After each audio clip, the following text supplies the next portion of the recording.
हमारा यहाँ पे साथियों राइट आंसर इसका क्या हो जाएगा, पहले होगा न्यू रखना, फिर होगा पलस्तर करना, फिर हमारा होगा निर्माण करना, और फिर हमारा चौथा आंसर क्या हो जाएगा, पेंट करना। तो इसीलिए हमारा राइट आंसर यहाँ पे क्या हो जाएगा, ऑप्शन नंबर ए हमारा राइट आंसर हो जाएगा।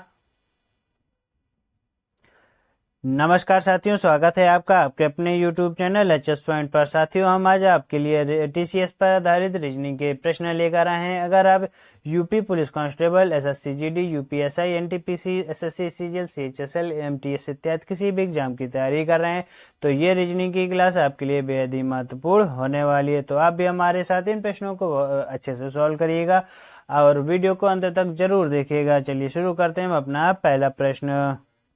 साथियों अगर आप यहाँ पे देख रहे होंगे तो हमारा प्रश्न पहला दिया गया है, निम्नलिखित प्रश्न में दिए गए विकल्प में से संबंधित अक्षर को चुनिए।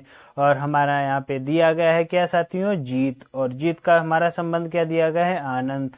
तो इसीलिए हमारा प्रश्नवाचक चिन्ह के स्थान पर दिया गया है दुख, और दुख का आंसर हमारा यहाँ पे क्या होगा, क्या हमारा ऑप्शन नंबर ए होगा, ऑप्शन नंबर बी होगा, या सी होगा, या डी होगा। तो हमारा यहाँ पे साथियों क्या राइट आंसर होना चाहिए, ये आपको पता होना चाहिए। साथियों अगर आपको यहाँ पे देखेंगे हमारा जीत और आनंद का संबंध क्या है, तो अगर साथियों अगर हमें जीत हम किसी भी खेल या किसी में भी हम जीतते हैं तो हमें क्या महसूस होता है, एक आनंद महसूस होता है। अगर हम यहाँ पे साथियों अगर हार जाते हैं तो हमें क्या महसूस होता है, दुख। तो दुख का आभास होता है या अनुभव होता है। तो इसीलिए हमारा राइट आंसर क्या हो जाएगा, ऑप्शन नंबर ए हमारा राइट आंसर हो जाएगा। देखते हैं अगला प्रश्न। साथियों हमारा यहाँ पे अगला प्रश्न दिया गया है। अगला प्रश्न हमारा क्या दिया गया है, निम्नलिखित प्रश्न में एक दर्पण को ए बी रेखा पर रखा जाए तो दी गई उत्तर आकृतियों में से कौन सी आकृति प्रश्न आकृति का सही प्रतिबिंब होगी। और हमारा प्रश्न आकृति इस तरीके से बना हुआ है और उत्तर आकृति से हमें आंसर बताना है। साथियों हम इस प्रश्न में आपको एक चीज बता दें, यहाँ पे हमारा एक जो हमारा ये दिया गया ये हमारा एक तरीके से डाइस है, और डाइस का हमें बताना है यहाँ पे दर्पण। इस तरीके के रोचक प्रश्न आते हैं तो बहुत ही अच्छे होते हैं करने में। कैसे होते हैं देखिएगा, इसमें हम थोड़ा आपको डिटेल से एक चीज बता दें। अगर आप यहाँ पे देखेंगे साथियों एक चीज, इस जब हमारा ए बी हमारा बाएं साइड में रखा होता है, तो शीशा जब रखा होता है जो हमारा मिरर वाला प्रश्न होता है, तो लेफ्ट का राइट हमें दिखता है और राइट का हमें लेफ्ट दिखता है। और शीशा हमारा किधर रखा है, लेफ्ट में रखा है। तो यानी कि इस तरीके इधर की चीज हमारी किधर बन जाएगी, इस तरफ को हो जाएगी। तो हमारा इस तरीके से हमारा एरो बन जाएगा। हम ये हमारा समझाने का एक थोड़ा सा मैथ समझे तो ठीक रहेगा। अब प्रश्न कैसे सॉल्व होगा ये देखिएगा। अगर आप यहाँ पे देख रहे होंगे हमारा ये जो डाइस है इस तरफ को आ रहा है, तो हमारा जब इधर को घूमेगा राइट तरफ को हो जाएगा शीशे की तरफ देखने से, तो हमारा कौन सा ऑप्शन हो जाएगा, ऑप्शन नंबर हमारा एक चीज देखिएगा, हमारा ऑप्शन नंबर ए गलत हो जाएगा। क्यों, इस तरफ को है। और ऑप्शन नंबर डी है ये भी हमारा गलत हो जाएगा। अब हमारे पास दो ही ऑप्शन बचते हैं साथियों, ऑप्शन नंबर बी और सी। ऑप्शन नंबर बी और सी में एक लॉजिक आपको और पता होना चाहिए, वो क्या होती है ये देखिएगा। अगर आप यहाँ पे देख रहे होंगे ये जो हमारा ट्रायंगल है ये हमारा नीचे को है, तो जब हमारा ये इधर को है नीचे ही रहेगा। या जल दर्पण होता तो ऊपर को होता, इस तरीके से बनता। अगर जल दर्पण नहीं है तो हमारा यहाँ पे क्या हो जाएगा, ऑप्शन नंबर बी हमारा गलत हो जाएगा। क्योंकि साथियों इसमें ट्रायंगल हमारा ऊपर को बना हुआ है। किस तरफ होना चाहिए हमारा ट्रायंगल, नीचे को होना चाहिए, इस तरफ, इस तरह से। अगर तुम्हारा राइट आंसर क्या हो जाएगा, ऑप्शन नंबर सी हमारा राइट आंसर हो जाएगा। उम्मीद है ये प्रश्न आपको हमारा समझ में आया होगा मिरर एंड इमेज का। देखते हैं अगला प्रश्न। साथियों हमारा यहाँ पे अगला प्रश्न दिया गया है, निम्नलिखित प्रश्न में कौन सा आरेख स्तनपायी गाय और कौवों के बीच संबंध को भली भांति दर्शाता है। और हमारा यहाँ पे साथियों प्रश्न दिया गया है। साथियों इस तरीके के प्रश्न कभी भी आते हैं तो कैसे हल होते हैं ये देखिएगा। अगर आपको यहाँ पे पता होगा साथियों स्तनपायी गाय और कौवों के बीच हमें संबंध बताना है भली बात, कैसे होगा ये देखिए।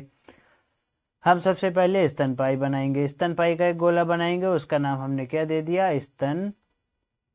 तो हमने यहाँ पे क्या दे दिया साथियों, स्तनपायी दे दिया। आगे क्या दिया गया है, गाय। तो गाय का क्या होता है साथियों, स्तनपायी हमारी जो गाय होती है वो स्तनपायी के अंतर्गत आती है। तो हमने यहाँ पे इसका नाम दे दिया गाय। ये गोला हमारा हो गया। उसके बाद यहाँ पे दिया हुआ है कौवा। साथियों कौवा हमारा स्तनपायी नहीं होता है, तो इसीलिए हमारा ये कहाँ पे चला जाएगा, और यहाँ पे हमारा ये अलग बन जाएगा और इसका नाम हमारा क्या हो जाएगा, कौवा हो जाएगा। तो हमारा ये हमने यहाँ पे कौवा लिख दिया। अब आगे प्रश्न को हल करेंगे, ये देखिएगा बहुत ही अच्छे तरीके से।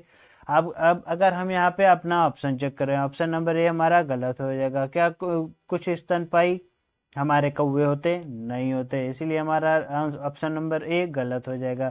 क्या साथियों स्तनपायी अलग होता है, गाय अलग होता है, क्या कौवा अलग होता है, तो इसलिए हमारा ऑप्शन नंबर जो बी भी है वो भी हमारा गलत हो जाएगा। बस हमारा एक ही ऑप्शन बचता है, option number C. Option number C हमारा राइट हो जाएगा। क्यों हो जाएगा ये देखिएगा, ये हमारा हो गया स्तनपायी। स्तनपायी के अंदर क्या हो गया, गाय हो गई और कौवा हमारा अलग हो गया, इसीलिए हमारा राइट आंसर क्या हो जाएगा, ऑप्शन नंबर सी हमारा राइट आंसर हो जाएगा। देखते हैं साथियों अगला प्रश्न। अगर आप यहाँ पे साथियों देख रहे होंगे क्या दिया गया है, वह समुच्चय कौन सा है जो दिए गए समुच्चय 1, 5, 12 के सदृश है। साथियों इस तरीके के प्रश्न हमने आपको बहुत से कराए हैं, फिर हमारे ये हम आपके लिए इस तरीके का प्रश्न लेकर आए। देखिएगा बहुत ही अच्छा प्रश्न है। साथियों हम यहाँ पे ऐसा क्या करें कि हमारा यहाँ पे 1, 5 और 12 का संबंध आ जाए। अगर आप यहाँ पे देख रहे होंगे तो आपने प्रश्न भी हल कर लिया होगा। साथियों अगर हम यहाँ पे 1 + 5 करें तो हमारा क्या होता है, 6 होता है, और 6 का गुणा हम अगर 2 से कर दें तो हमारा कितना आता है, 12 आता है। इस तरीके का ऑप्शन हमारा किस ऑप्शन में दिया हुआ है, इस तरीके का उत्तर ये देखिएगा। साथियों हम अगर यहाँ पे 7 और 11 करें तो कितना होता है, 11 7 18 होता है, और 18 × 2 करेंगे तो हमारा कितना निकल कर आता है, 36। यहाँ पे तो 35 है, इसीलिए हमारा ऑप्शन नंबर 1 गलत हो जाएगा। अगर ऑप्शन नंबर 1 गलत हो जाएगा तो यानी कि ऑप्शन नंबर हम बी अब देखेंगे। ऑप्शन नंबर बी में दिया हुआ है 4, 8 और 24, तो कैसे होगा देखते हैं। अगर साथियों 4 प्लस कर दें 8 तो कितना हो जाएगा, 12 हो जाएगा, और 12 × 2 करें तो कितना होता है, 24 होता है। तो इसीलिए हमारा right answer option number B हमारा राइट हो जाएगा। देखते हैं साथियों अगला प्रश्न। अगर आप साथियों यहाँ पे हमारा अगला प्रश्न देख रहे होंगे तो हमारा दिया गया है, दिए गए निष्कर्षों में से कौन सा यदि कोई हो दिए गए कथनों से निकलता है। और हमारा प्रश्न यहाँ पे दिया गया है, कथन जल का कोई आकार नहीं होता, आयतन होता है, ज्ञान जल के समान होता है जो एक पक्ष से दूसरे तक बहता है। तो इस तरीके के प्रश्न कभी भी आते हैं तो कैसे सॉल्व करते हैं ये देखिएगा, बहुत ही अच्छा सा प्रश्न है। साथियों हम इस प्रश्न को करने इस तरीके के प्रश्न हमारे यूपी पुलिस कांस्टेबल में बहुत पूछे गए थे, जो अब की बार पेपर हुआ था 17-18 को, और बच्चों ने इसमें बहुत प्रश्न गलत किए और कोई बहुत बच्चों ने छोड़ भी दिया। हमने बहुत लोगों से पूछा तो कैसे करते हैं इन प्रश्नों को, आपको नॉलेज होना चाहिए। यहाँ पे पहले प्रश्न पढ़ेंगे, क्या दिया गया है, दिए गए विकल्पों में से कौन सा कथन, कौन सा यदि कोई हो तो दिए गए कथनों से निकलता है। तो कथन हमारा दिया गया है, जल का कोई आकार नहीं होता। हाँ साथियों यहाँ पे जल का कोई आकार नहीं होता, पर यहाँ पे दिया है आयतन होता है। ऐसा क्या होता है देखते हैं आगे। हमारा दिया है ज्ञान जल के समान होता है, ज्ञान जल के समान होता है, बड़ा शांत होता है, यहाँ पे ये चीज बताया गया। आगे दिया गया है जो एक पक्ष से दूसरे पक्ष तक बहता है। तो क्या हमारा इस तरीके का होगा देखते हैं। हमारा यहाँ पे दिया गया है और निष्कर्ष में साथियों, ज्ञान अंतर अनुनासिक होता है, ज्ञान अंतर अनुनासिक होता है। इसको बात को देखेंगे। इसके बाद दिया गया है ऑप्शन नंबर दूसरा, निष्कर्ष दूसरा दिया गया, ज्ञान एक निश्चित क्षेत्र तक सीमित होता है। क्या साथियों हमारा ज्ञान जो होता है वो एक निश्चित क्षेत्र तक सीमित होता है, नहीं साथियों, इसीलिए हमारा ऑप्शन नंबर दूसरा गलत हो जाएगा। ऑप्शन नंबर तीसरा हमारा बचता है, ज्ञान प्रत्यक्षता मानसिक कार्यकलाप के मर्म को प्रभावित करता है। ज्ञान जो है प्रत्यक्षता मानसिक कार्यकलाप को प्रभावित करता है, यानी कि साथियों अगर आप यहाँ पे देख रहे होंगे, ज्ञान प्रत्यक्षता मानसिक कार्यकलाप के मर्म को प्रभावित करता है। हाँ साथियों हमारा यहाँ पे ऑप्शन नंबर तीसरा सही हो जाएगा। और हमारा अब निष्कर्ष हमारे यहाँ पे पहला दिया गया, ज्ञान अंतर अनुनासिक होता है। हाँ साथियों ज्ञान जो हमारा होता है वो एक अंतर अनुनासिक होता है, तो इसलिए हमारा ऑप्शन नंबर दूसरा भी राइट हो जाएगा। पर हमारा दूसरा है ये हमारा गलत हो जाएगा और पहला तीसरा सही हो जाएगा। तो किस ऑप्शन में दिया गया है, ऑप्शन नंबर डी हमारा राइट आंसर हो जाएगा। निष्कर्ष पहला तथा तीसरा दोनों की पुष्टि होती है, इसीलिए हमारा right answer option number D हो जाएगा। देखते हैं अगला प्रश्न। हमारा साथियों यहाँ पे अगला प्रश्न दिया गया है, निम्नलिखित विकल्पों में से कौन सा विकल्प नीचे दिए गए शब्दों का सार्थक क्रम दर्शाएगा। और हमारा यहाँ पे प्रश्न दिया गया है, पहला दिया गया है नींव रखना, पलस्तर करना, निर्माण करना या पेंट करना। साथियों अगर आप यहाँ पे देख रहे होंगे हमारा प्रश्न बहुत ही अच्छा है, पर यहाँ पे आपको पता होना चाहिए। साथियों अगर आपको यहाँ पे देखेंगे हमारे दो ऑप्शन शुरू होते हैं, पहला पहला और फिर हमारा तीसरा और तीसरे से शुरू होते हैं, यानी कि हमारे आंसर बनेंगे तो ये निर्माण करना या नींव रखना से बनेंगे। तो अब कैसे होगा ये देखते हैं। साथियों अगर आपको पता होगा सबसे पहले हम क्या करते हैं, जब भवन बनवाते हैं तो हम हमेशा नींव रखते हैं। तो हमारा यानी कि ऑप्शन नंबर एक से शुरू, मतलब हमारा एक से शुरू होगा।